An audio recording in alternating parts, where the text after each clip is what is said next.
Les rumeurs d'un changement imminent de ministre vont bon train depuis plusieurs jours au Cameroun.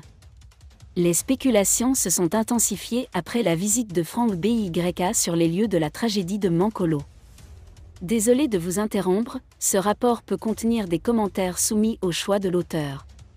S'il vous plaît, si vous êtes nouveau sur cette chaîne, veuillez vous abonner et activer la cloche de notification. De cette façon, vous serez averti lorsque nous publierons de nouveaux rapports sur cette même chaîne. Merci. Sa présence a suscité des discussions sur l'éventuelle nomination du fils du président dans la prochaine administration. Les attentes d'un remaniement ministériel sont élevées depuis l'élection présidentielle de 2018, mais les multiples annulations et reports sans explication claire ont maintenu les attentes du public à un niveau élevé. Ceci est interprété différemment. Certains estiment que le président Paul Biya ne dirige plus réellement le pays, tandis que d'autres estiment que les luttes de pouvoir interne empêchent la formation d'un nouveau gouvernement. Selon le journaliste Boris Berthold, une date précise circule actuellement. Le 6 novembre marquera l'annonce tant attendue. Berthold a également évoqué la possibilité que Franck Byaka joue un rôle au sein du gouvernement, éventuellement en tant que ministre de la Défense.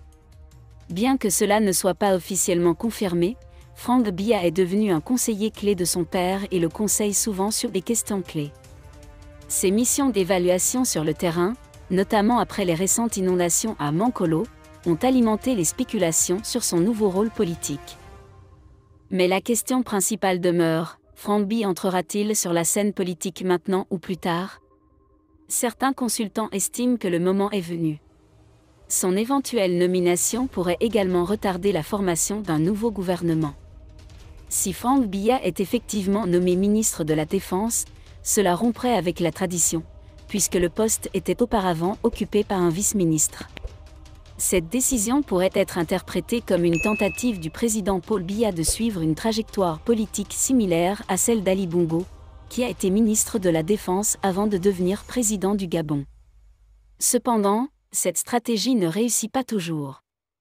Les voix de l'opposition, notamment celles du principal parti d'opposition, le MRC, se sont opposées à cette idée.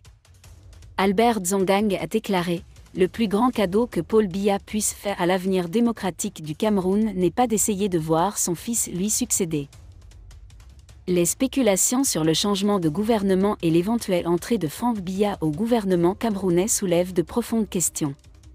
Si ces rumeurs se réalisent, elles pourraient marquer un tournant majeur dans la politique camerounaise. Seul le temps nous dira si Franck Byaka suivra les traces d'Ali Bongo ou s'il choisira une voie différente. La nation attend avec impatience et, à l'approche du 6 novembre, l'anticipation et l'incertitude deviennent palpables. Merci d'être resté avec nous jusqu'à ce point, comme toujours pour promouvoir la liberté d'expression. Laissez vos opinions à ce reportage dans la section commentaires ci-dessous. Si vous avez aimé cette vidéo, merci de liker, partager, commenter et surtout vous abonner à la chaîne. Et on se retrouve très vite pour une prochaine vidéo.